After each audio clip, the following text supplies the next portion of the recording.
नमस्कार, आपका स्वागत है।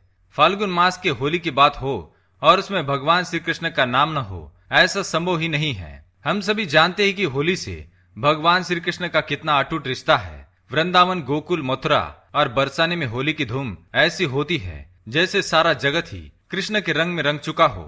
श्री कृष्ण भगवान विष्णु के अवतार है।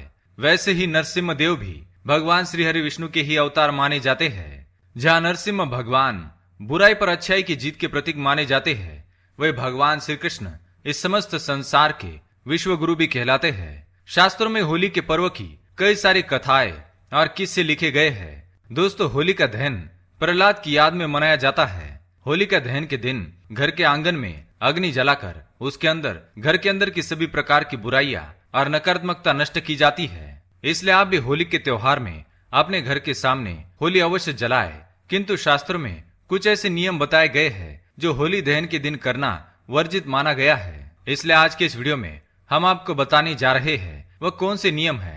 पर उससे पहले दोस्तों, अगर आप चैनल पर नए हैं तो इसे सब्सक्राइब कर लीजिए ताकि आप ऐसी आध्यात्मिक जानकारी वाले वीडियो देख सके। साथ ही वीडियो को लाइक जरूर कर देना। सबसे पहले जानते हैं होली के दिन क्या नहीं करना चाहिए। उसके बाद जानेंगे होली के दिन क्या नहीं खाना चाहिए। पहली बात, एक पुत्र की माता को होलिका नहीं जलानी चाहिए। जी हाँ, शास्त्रों में इसका उल्लेख साफ पाया जाता है कि यदि आपका एक ही पुत्र है तो उन माताओं को होलिका दहन की अग्नि जलानी नहीं चाहिए और होली के दिन आपको उपवास अवश्य करना चाहिए। यह आपके पुत्र और आपके परिवार के लिए अति लाभदायी माना जाता है। दो पुत्रों की माता और जिनकी कोई संतान नहीं है, वे होलिका दहन कर सकते हैं। दूसरा काम, होलिका दहन के दिन अपने सर को जितना हो सके उतना ढक के रखना चाहिए। इसका उल्लेख इसलिए किया जाता है क्योंकि होलिका दहन के दिन टोन टोट के कारण ऐसी बुरी चीजें चरम सीमा पर की जाती है। हो सकता है आपके आसपास नकारात्मक शक्तियों का प्रभाव हो। केश को खुलकर रखने से ये शक्तियां जल्दी आपसे आकर्षित हो जाती है। इसलिए होलिका दहन के दिन महिलाओं को अपने केश बांधकर या ढककर रखने चाहिए। तीसरा काम, होलिका दहन के दिन किसी को पैसे उधार में देने नहीं चाहिए, अन्यथा सदैव आपके घर से धन की हानि होती रहेगी। अगर आप दान करना चाहते हैं तो किसी जरूरतमंद को भोजन का दान करें, लेकिन पैसे भूल से भी दान में ना दे।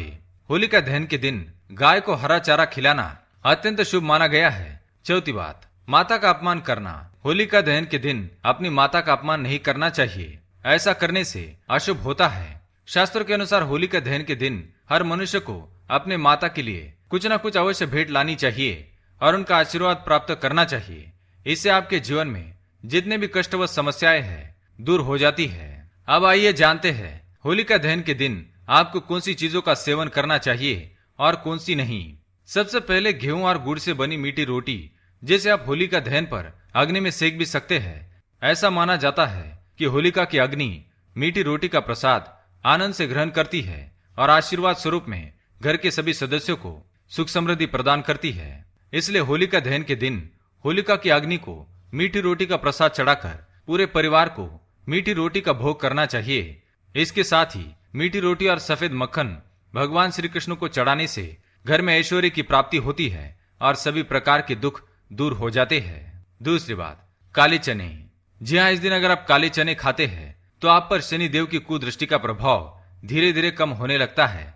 इस दिन काले चने का दान करने से व्यक्ति के जीवन से दुख, दारिद्र्य और नकारात्मकता नष्ट हो जाती है। उसके रुके हुए काम भी बनने लगते हैं। तीसरी बात, श्री कृष्ण को सबसे प्रिय दूध, दही, घी, शहद और तुलसी से बना हुआ पंचामृत होलिका दहन के दूसरे दिन यानी जिस दिन रंगों की होली खेली जाती है, उस दिन प्रातः काल स्नान आदि के पश्चात कृष्ण को भोग लगाकर सारे सदस्यों को इस पंचामृत का सेवन करना चाहिए। इससे आपके जीवन में वैभव, शांति, मोक्ष, वृद्धि और लक्ष्मी जी की प्राप्ति होती है।